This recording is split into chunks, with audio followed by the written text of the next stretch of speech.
जय हिंद दोस्तों, कैसे हैं आप लोग। तो आज हम बात करने वाले हैं साल 2016 में आई एक Spanish sci fi horror film the untamed के बारे में। इस फिल्म की IMDb रेटिंग है 6.2 आउट ऑफ 10 और रॉटन टोमेटोज पे 86%। दोस्तों, इस फिल्म की कहानी काफी अच्छी है जो आपको बेहद पसंद आएगी, तो आप इस वीडियो को पूरा जरूर देखिएगा। अगर आप हमारे चैनल पे नए हैं तो इसे सब्सक्राइब करें और बेल आइकॉन दबाएं नोटिफिकेशंस के लिए। और अगर आप इस मूवी को देखना चाहते हैं तो आप हमारे टेलीग्राम चैनल पे हमें फॉलो कर सकते हैं। हम वहां पे आपको ये मूवी प्रोवाइड करवा देंगे। और हाँ दोस्तों, ये मूवी सिर्फ स्पेनिश लैंग्वेज में अवेलेबल है विद इंग्लिश सबटाइटल्स। तो बिना कोई वक्त गवाए आइए शुरू करते हैं आज का एक्सप्लेनेशन।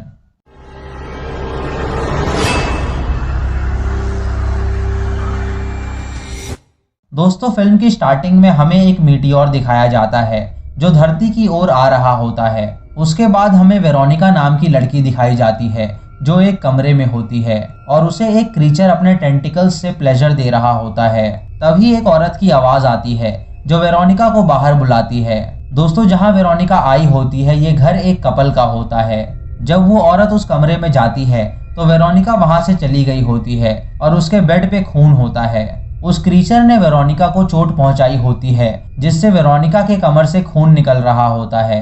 वो अपनी बाइक स्टार्ट करके हॉस्पिटल जाती है जहां फैबियन नाम का नर्स उसकी ट्रीटमेंट करता है। फैबियन उससे पूछता है कि उसे किसने काटा है, तो वो उसे कोई जवाब नहीं देती और वहां से चली जाती है। उसके बाद हमें फैबियन की बहन एल दिखाई जाती है जो अपनी शादी से खुश नहीं होती है क्योंकि उसका पति एंजल उसे खुश नहीं कर पाता। इन दोनों के 2 बच्चे भी होते हैं। रात को एंजल एक क्लब में जाता है जहां फैबियन भी आया होता है। वो दोनों एक दूसरे से मिलते हैं और उसके बाद इंटीमेट होते हैं, जिससे हमें पता चलता है कि एंजल उसकी वाइफ के भाई के साथ रिलेशनशिप में है और ये बात उसकी वाइफ को नहीं पता होती है। अगली सुबह वेरोनिका चेकअप के लिए हॉस्पिटल जाती है जहां फैबियन उसकी ड्रेसिंग करता है। वेरोनिका फैबियन से पूछती है कि क्या उसे सेक्स पसंद है, तो फैबियन उसे कहता है कि वो किसे पसंद नहीं होता। ये सुन के वेरोनिका फैबियन की दोस्त बन जाती है। इधर ये बूढ़ा कपल वेरोनिका की चिंता कर रहा होता है। ये दोनों साइंटिस्ट होते हैं जो उस क्रीचर के बारे में रिसर्च कर रहे होते हैं जो उनके घर में रहता है। तभी वेरोनिका उनसे मिलने आती है जो उन्हें फैबियन के बारे में बताती है। उनका प्लान होता है फैबियन को उस क्रीचर से प्लेजर दिलवाना। वेरोनिका दोबारा उस क्रीचर के पास जाना चाहती है सुख के लिए, लेकिन वो लोग उसे वहां जाने से मना कर देते हैं क्योंकि पिछली बार उस क्रीचर ने उसे हर्ट किया था। अगले दिन एंजल जब काम पे होता है तो वो फैबियन को मैसेज करता है कि वो उससे मिलना चाहता है। इधर फैबियन वेरोनिका के साथ वक्त बिता रहा होता है और वो दोनों काफी अच्छे दोस्त बन जाते हैं। वेरोनिका फैबियन को बताती है कि वो किसी के साथ रिलेशनशिप में है जो उसे हमेशा खुश रखता है, लेकिन उसे ये नहीं पता कि वो नर है या मादा। दोस्तों, वो उस क्रीचर की बात कर रही होती है, लेकिन फैबियन को ये सुन के बहुत अजीब लगता है। वो इस बात को एक मजाक समझता है और नजरअंदाज करता है। अगले दिन शाम को एंजल अपनी बीवी से उसके भाई के बारे में पूछता है तो वो उसे बताती है कि वो अपने काम पे होगा। इधर वेरोनिका फैबियन को उस बूढ़े कपल के घर जाने के लिए कहती है। फैबियन उनके घर जाता है और उस क्रीचर से मिलता है जो उसे खुश कर देता है। रात को फैबियन, वेरोनिका, एंजल और एल एक क्लब में जाते हैं और फैबियन काफी खुश होता है। एंजल उससे गुस्सा होता है क्योंकि वो उसके मैसेजेस का रिप्लाई नहीं दे रहा होता। जब फैबियन वॉशरूम में होता है तो एंजल भी वहां जाता है और उसे किस करने की कोशिश करता है, लेकिन फैबियन उसे मना कर देता है और वहां से चला जाता है। गुस्से में एंजल जब बाहर आता है तो देखता है कि उसकी वाइफ एक स्टड के साथ नाच रही है। ये देख के उसे और गुस्सा आता है तो वो वहां झगड़ा कर लेता है। घर जाते वक्त वो अपनी बीवी को उसकी हरकत के लिए पीटता है। अगले दिन एंजल फैबियन से उसके हॉस्पिटल में मिलने जाता है जहां फैबियन उसके साथ ब्रेकअप कर लेता है। इससे एंजल को एक झटका लगता है और वो बहुत गुस्सा हो जाता है। रात को एंजल काफी पी के घर आता है जहां उसकी बीवी उसे संभालती है। एंजल बहुत रोता है और अपनी बीवी को कहता है कि वो उसे कभी छोड़ के ना जाए। अगले दिन पुलिस को फैबियन बेहोशी की हालत में मिलता है। फैबियन वहीं मिलता है जहां उस बूढ़े कपल का घर होता है। फैबियन के शरीर पे कोई वस्त्र नहीं होता और उसे बुरी तरह मारा गया होता है। एल अपने भाई की हालत देख के बहुत रोती है। डॉक्टर उसे बताता है कि उसके भाई पे किसी ने अत्याचार किया है जिसकी वजह से वो कोमा में चला गया है और वो कब वापस आएगा ये उन्हें नहीं पता। तभी एंजल वहां आता है और अपनी बीवी को संभालता है। अब वो एक फैमिली मैन बन गया होता है, लेकिन उसे कहीं ना कहीं डर होता है कि उसकी बीवी को उसके रिलेशनशिप के बारे में ना पता चल जाए। अगले दिन एल जब हॉस्पिटल के बाहर होती है तो वेरोनिका उससे मिलने आती है। वेरोनिका उससे पूछती है कि उसके भाई की तबीयत कैसी है, तो एल उसे कहती है कि उसकी तबीयत में कोई सुधार नहीं आया है। उसके बाद एल वेरोनिका से कहती है कि उसे अपने भाई के घर जाना है, तो वेरोनिका उसे वहां ले जाती है। एल को वहां उसके भाई का फोन मिलता है जिसमें वो एंजल के मैसेजेस देख लेती है, जिसमें लिखा होता है कि अगर वो उसके पास नहीं आया तो वो उसे मार डालेगा। ये देख के एल को उनके रिलेशनशिप के बारे में पता चल जाता है और उसे लगने लगता है कि ब्रेकअप से गुस्सा होके एंजल ने फैबियन की ये हालत की है। वो एंजल से इस बारे में बात करना चाहती है, लेकिन डर के मारे वो उससे बात नहीं कर पाती। अगले दिन एल हॉस्पिटल जाती है, जहां डॉक्टर उसे बताता है कि फैबियन उसके हॉस्पिटल का अच्छा नर्स था। ये सुन के एल को अच्छा लगता है और अपने भाई की ये हालत देख के वो एंजल के खिलाफ पुलिस में कंप्लेंट कर देती है। एंजल जब काम पे होता है तो पुलिस उसे पकड़ के ले जाती है। हॉस्पिटल का एक वर्कर गवाही देता है कि उसने एंजल को फैबियन से मिलते हुए देखा था और एंजल उस पर चिल्ला रहा था। एल भी जज को वो सारे मैसेजेस दिखा देती है जो उसे फैबियन के फोन में मिले थे।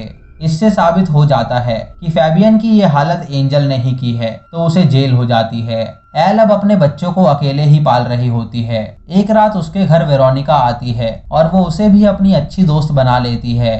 अगले दिन वेरोनिका उसे वहीं ले जाती है जहां एल उस कपल के घर जाती है।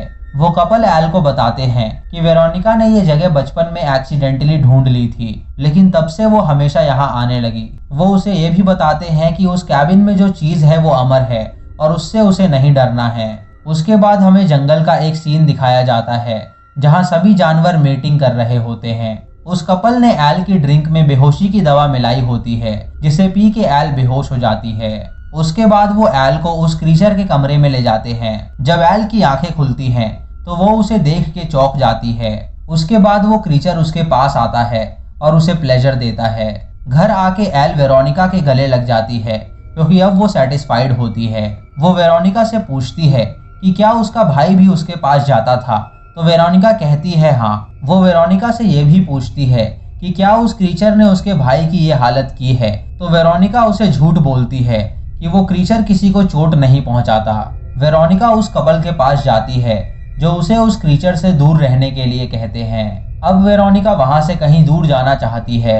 वो एल को बताती है कि वो क्रीचर एक इंसान से बोर हो जाता है, तो उसे हमेशा नए इंसान चाहिए। वो एक हद तक ही किसी को खुश कर सकता है और जब वो बोर हो जाता है तो वो उस इंसान को चोट पहुंचाता है। ये सुन के एल समझ जाती है कि उसी क्रीचर ने उसके भाई की ये हालत की है क्योंकि वो उससे बोर हो गया था। वेरोनिका भी ये बात एक्सेप्ट कर लेती है, तो एल उसे माफ कर देती है। उसके बाद वेरोनिका वहां से कहीं दूर चली जाती है क्योंकि वो अपनी जिंदगी से उब चुकी होती है। एक दिन एल जब अपने बच्चों को स्कूल से लेने जाती है तो वहां की टीचर उसे बताती है कि उनकी ग्रैंड मदर उन्हें वहां से ले गई हैं। ये सुन के वो एंजल की माँ के घर जाती है और उनसे लड़ाई करके वो अपने बच्चों को ले आती है। वो रोज उस एलियन के पास जाती है जो उसे प्लेजर दे रहा होता है। एक दिन एल हॉस्पिटल जाती है और अपने भाई की पाइप हटा देती है जिससे वो मर जाता है। वो ऐसा इसीलिए करती है क्योंकि उसके भाई ने उसके पति के साथ रिलेशनशिप में आके उसे धोखा दिया होता है। एंजल के पेरेंट्स काफी अमीर होते हैं जो अपनी जान पहचान से एंजल को बेल पे बाहर निकलवा देते हैं। एंजल अपने आप से नाखुश होता है तो वो आत्महत्या करना चाहता है, लेकिन उसका बाप उसे आके रोक देता है। इधर वेरोनिका ट्रिप पे होती है तो उसे एक आदमी मिलता है। वो दोनों इंटीमेट होते हैं, लेकिन वो आदमी उसे उस एलियन जितना संतुष्ट नहीं कर पाता। इधर एल एक किराए के कमरे में रह रही होती है। तभी एंजल उसके घर आता है, जिसे देख के वो डर जाती है। एंजल उस पर गुस्सा करता है क्योंकि उसे लगता है कि उसकी गैर मौजूदगी में वो किसी और के साथ थी। एल उससे कहती है कि वो यहाँ से चले जाए, तो वो उसे पीटने लगता है। वो एल को जान से मारने के लिए पिस्टल निकालता है तो गलती से गोली चल जाती है जो उसके पैर में लग जाती है। ये देख के वो एल से मदद मांगता है तो एल उसे उठा के ट्रक में रखती है और उसे उस कपल के कैबिन में ले जाती है। जब वो दरवाजा खोलती है तो उसे वेरोनिका की लाश मिलती है, यानी वेरोनिका उस क्रीचर के पास आई होगी और उसने उसे मार डाला। एल एंजल को उस क्रीचर को सौंप देती है और वो क्रीचर उसे मार डालता है। उसके बाद साइंटिस्ट और एल उनकी डेड बॉडीज को एक बड़े से गड्ढे में फेंक देते हैं जहां और भी कई लोगों की डेड बॉडीज होती हैं। एल उससे कहती है कि ये सारी बॉडीज सड़ रही हैं और मूवी खत्म हो जाती है। यानी दोस्तों पहले भी प्लेजर के चक्कर में कई लोग वहां आए थे और उस क्रीचर ने उन्हें मार डाला था। तो दोस्तों ये थी इस फिल्म की कहानी, जहां मीटियोर आसमान से धरती पे गिरा था, जिससे एक एलियन बाहर आया। उस एलियन को वहां रह रहे साइंटिस्ट कपल ने बुलाया था। दोस्तों जहां वो मीटियोर गिरा था वहां एक गड्ढा हो गया था और उस गड्ढे में सभी जानवर मेटिंग करते हुए दिखाई देते थे। यानी वो एलियन प्लेजर का एलियन था, जिसके प्रभाव से सारे जानवर ऐसा करते थे। उस कपल ने उसे अपने कैबिन में छुपा लिया और एक दिन वेरोनिका को वो जगह मिल गई तो वो वहां प्लेजर लेने के लिए आने लगी। उस एलियन की आदत थी कि वो एक इंसान को कुछ दिनों तक प्लेजर देता था। वेरोनिका को उसकी एडिक्शन हो गई थी, इसीलिए वो उसके पास बार बार जाना चाहती थी। एक दिन वो एलियन वेरोनिका से बोर हो गया तो उसने उसे चोट पहुंचाया, लेकिन वेरोनिका नहीं मानी। वो फिर उसके पास गई, जिसका परिणाम ये हुआ कि उस एलियन ने वेरोनिका को मार डाला। यही सेम चीज फैबियन के साथ भी हुई थी। वो एलियन फैबियन से बोर हो गया था, लेकिन वो बार बार उसके पास जा रहा था, इसीलिए उस एलियन ने उसे चोट पहुंचाया। लेकिन एल को लगा कि उसके पति ने उसके भाई की ये हालत की है, तो उसने उसे जेल में भेज दिया। जब एंजल जेल से वापस आया तो उसने एल को मारने की कोशिश की। ये देख के एल उसे एलियन के पास ले गई, जिसने उसे मार डाला। दोस्तों वेरोनिका का ये काम था कि वो लोगों को उस एलियन तक लाती थी। वो कई सारे लोगों को वहां लाई थी और वो सभी उस एलियन द्वारा मारे गए थे। तभी उनकी लाशें उस बड़े से गड्ढे में पड़ी थी। तो दोस्तों ये थी आज की वीडियो। अगर आपको वीडियो पसंद आई हो तो आप हमें कमेंट सेक्शन में ज़रूर बताएं। आप यस और नो में जवाब दे सकते हैं। अगर आप हमारे चैनल मूवीज रेंजर हिंदी पे नए हैं तो इसे सब्सक्राइब करें और बेल आइकॉन दबाएं नोटिफिकेशंस के लिए। और अगर आप इस मूवी को देखना चाहते हैं तो आप हमें टेलीग्राम और इंस्टाग्राम पे फॉलो करें, हम आपको वहां पे इसकी लिंक प्रोवाइड कर देंगे। और हाँ दोस्तों, लाइक और शेयर करना बिल्कुल मत भूलना।